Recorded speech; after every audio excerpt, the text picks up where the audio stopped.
En el corazón del París bohemio de principios del siglo XX, un artista italiano llamado Amedeo Modigliani desafió las convenciones y creó un estilo único que lo inmortalizó. Su vida, marcada por la pasión, el sufrimiento y la incomprensión, es tan fascinante como su obra. Amedeo Modigliani fue uno de los artistas más importantes e influyentes del siglo XX. Sus obras son tan originales y únicas que incluso los artistas menos experimentados pueden identificarlas fácilmente. La mayoría de ellos son hermosos retratos femeninos, pero estas obras maestras se distinguen fácilmente porque se caracterizan por cuellos alargados y rostros estilizados. Es imposible no notarlos, pero la verdadera peculiaridad de los cuadros de Modigliani se encuentra sobre todo en los ojos. Sí, porque en casi todos sus retratos, Modigliani pintó muy a menudo ojos sin pupilas, más bien vidriosos, tanto que esta elección pictórica ha dado lugar a las más variadas interpretaciones. Por un lado, hay quienes ven una profunda dificultad en relacionarse con las mujeres, mientras que una interpretación más poética contaría cómo Modigliani nunca pintó los ojos de sus modelos,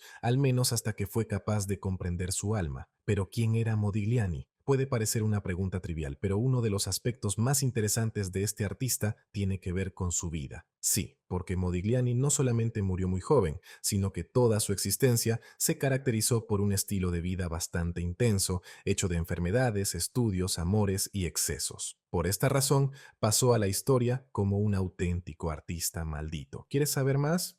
Pues bien, a continuación encontrarás toda la información sobre Amedeo Modigliani, que te ayudará a entender al hombre detrás del artista y algunas curiosidades importantes. Vamos. Amedeo Modigliani nació en una familia judía sefardí el 12 de julio de 1884 en la ciudad italiana de Livorno, en la Toscana. Se trataba de una ciudad portuaria que servía como refugio a aquellos perseguidos por su religión y contaba con una amplia comunidad judía, de padre italiano Flaminio Modigliani y madre francesa Eugénie Garcin. Su familia, otrora rica, estaba al borde de la ruina financiera después de que el negocio de cambio de moneda de su padre se declarara en quiebra. Tuvo tres hermanos mayores, Giuseppe Emanuele, Margherita y Humberto. Una hermana, Clementina, había fallecido meses antes del nacimiento del pintor, y su madre, en honor a su hermana muerta, añadió el nombre de Clemente al de Amedeo cuando nació Modigliani. Su madre, Eugénie Garcin, una francesa nativa de Marsella, era descendiente de una familia intelectual y erudita de origen sefardita, cuyos antepasados eran oriundos de Túnez. Hablaba fluidamente varios idiomas, francés, inglés e italiano.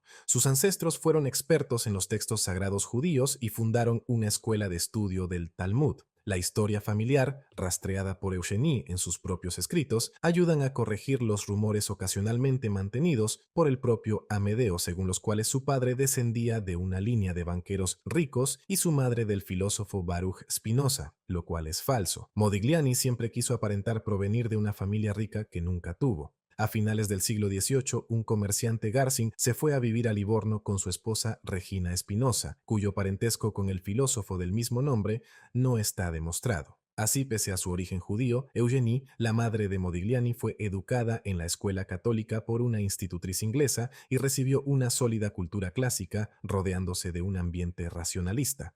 Probablemente desde el pueblo de Modigliana, en la región de Emilia-Romagna, los antepasados paternos del pintor vivieron desde principios del siglo XIX, aunque nunca fueron los banqueros del Papa, un mito familiar revivido en tiempos de crisis. Por entonces, sus antepasados adquirieron en Cerdeña un dominio forestal, agrícola y minero que en 1862 cubría 60.000 hectáreas en el noroeste de Cagliari. Flaminio, el padre de Amedeo, trabaja ese enorme terreno con sus dos hermanos y vive allí la mayor parte del tiempo mientras administra una sucursal en Livorno. Expulsado por su apoyo a la unificación italiana, o furioso por haber tenido que deshacerse de una pequeña propiedad por ser judío, en 1849 abandonó los estados pontificios para marcharse a vivir a Livorno. Los descendientes de los judíos expulsados de España en 1492 disfrutaban de un estatus excepcional en Livorno desde 1593. Las leyes de Livorno otorgan a los comerciantes de todas las naciones un derecho de libre circulación, de comercio y de propiedad. Aquí hay una anécdota sobre Modigliani que no todo el mundo conoce. El padre de Amedeo, Flaminio, está enfrascado siempre en su negocio, que se derrumba poco a poco y ya no es suficiente para hacer frente a los gastos de un hogar tan grande. En 1884, justo el año que nace Amedeo Modigliani, se produjo la bancarrota. Eugenie estaba embarazada de Amedeo cuando los oficiales de la justicia se presentaron en su casa. Una vieja ley de Livorno sirvió para dar un respiro a la familia. Todos los objetos que estuvieran sobre la cama de una mujer embarazada eran intocables. Flaminio y Eugenie acumularon en su cama de matrimonio todas las joyas y objetos de algún valor que aún poseían. Esa pequeña fortuna les sirvió para instalarse en una casa más modesta y tratar de comenzar una nueva vida. A los 14 años, Amedeo, familiarmente llamado Dedo, empezó a tomar clases de pintura con Guglielmo Micheli, discípulo de Giovanni Fattori, un pintor del movimiento florentino llamado los Macchiaioli, debido a críticas que decían que pintaban con manchas, macchie. Poco después de comenzar sus estudios de pintura, Amedeo sufrió un ataque de fiebre tifoidea y 2 años más tarde una tuberculosis. En 1898, su hermano de 26 años, Emanuele, futuro diputado del Partido Socialista Italiano, fue condenado a 6 meses de prisión por ser militante del movimiento anarquista. En 1902, después de haber sido llevado por su madre a Nápoles y a la costa amalfitana con el propósito de que se recuperara de su enfermedad, se inscribió en la Escuela Libre del Desnudo, Scuola Libera di Nudo, en Florencia, y al año siguiente en el Instituto de las Artes de Venecia, ciudad en la que se movió por los bajos fondos, comenzando una vida de excesos, sumergido en la bebida, en las drogas y acudiendo con frecuencia a prostíbulos. A pesar de su mala salud, decidió trasladarse a París en 1906. Como muchos otros artistas sin dinero, se instaló en Montmartre, donde entró en contacto con las más grandes personalidades artísticas de la época, como Picasso, Marc Chagall, Chaim Soutine, Moïse Kisling, Maurice Utrillo, André Derain, Diego Rivera, entre otros. En París llevó una vida pobre, lo que le obligó a regresar a menudo a casa de su familia. Su situación económica era tan precaria que a menudo pagaba sus bebidas dibujando pequeños retratos a lápiz llamados dessins à boire o dibujos bebiendo. No todo el mundo sabe que también desarrolló una pasión por el arte de la escultura, que abandonó por motivos de salud. Pronto una enfermedad pulmonar le impidió inhalar el polvo que inevitablemente salía durante su trabajo. De hecho, Modigliani se acercó primero a la escultura, creando principalmente máscaras de inspiración africana, el llamado arte negro. En 1909 pasa un breve periodo en Livorno, enfermo y deteriorado en su salud por los excesos de su vida cotidiana, de abusos constantes. Regresa a París y alquila un estudio en Montparnasse. Se considera a sí mismo más escultor que pintor y siguió sobre esa vía cuando Paul Guillaume, un marchante joven y ambicioso, le presenta a Constantin Brancusi. Brancusi conoció personalmente a Modigliani en 1909, recién mudado a su estudio de Montparnasse. Fue a partir de este encuentro cuando comenzó la fase escultórica de Modigliani, que se prolongó hasta 1914. Según el historiador de arte Gerhard Kohlberg, las esculturas de Modigliani conjugan pretensiones idealistas y plásticas con una realización escultórica primitiva, incluso arcaica. De hecho, las figuras de Modigliani presentan una fuerte estilización que se puede apreciar en sus cabezas, con cuellos largos, narices agudas y ojos representados como contornos huecos, sin iris y pupilas, que son clara referencia a aquellas esculturas de los primitivos muy apreciadas por los círculos de vanguardistas de París. Descubrió el arte africano y camboyano en Musée d'Ethnographie du Trocadero. Sus estatuas se reconocen por los ojos almendrados, las bocas pequeñas y los cuellos alargados. Gracias a la ayuda de su marchante de arte Paul Guillaume, presentó una serie de obras en el Salón de Otoño de 1912, pero tuvo que dejar de esculpir porque el polvo le causaba problemas de salud en los frágiles pulmones. Retrató a artistas que alcanzarían fama y renombre en Montmartre y Montparnasse, como Soutine, Diego Rivera, Juan Gris, Max Jacob, Blaise Cendrars, Pablo Picasso, Moïse Kisling, Celso Lagar, Jean Cocteau. Al iniciarse la Primera Guerra Mundial, intenta alistarse, pero su precaria salud se lo impide. Su pobreza y su mala salud ciertamente no le impidieron tener una profusa vida amorosa y un consumo de alcohol y drogas problemático y excesivo. Si este aspecto de su vida te suena un poco extraño, aún así debes imaginar que no era para nada raro que un artista de la época bebiera mucho o usara ciertos opiáceos. De hecho, era muy común. Pasó a formar parte de la vanguardia y de los llamados artistas malditos, tanto que su apodo pasó a ser Maudit, de las primeras letras de su apellido, pero cuya pronunciación se asemeja a la palabra francesa maudit, que significa maldito. Modigliani tenía una personalidad impulsiva, sujeta a arrebatos de violencia o ira. Se cuenta que una noche se peleó con Utrillo, con quien se había emborrachado, para decidir quién de los dos era el mejor pintor. Los encontraron a la mañana siguiente durmiendo uno en brazos del otro en la acera. Fue también durante este periodo cuando comenzó a trabajar en sus primeros retratos y en la pintura, a la que se dedicó por completo a partir de 1914. He aquí dos cosas muy curiosas sobre las obras de Modigliani. La primera se refiere a la rapidez en la ejecución de los retratos. Entre las anécdotas que se cuentan, se dice que era capaz de completar un retrato en un máximo de 2 sesiones y que nunca retocaba su obra. La segunda se refiere a su primera exposición personal. A pesar del gran éxito de crítica, la galería que lo acogió fue cerrada al día siguiente porque sus obras fueron consideradas un ultraje a la decencia pública. Obviamente sus desnudos fueron los que causaron mayor revuelo.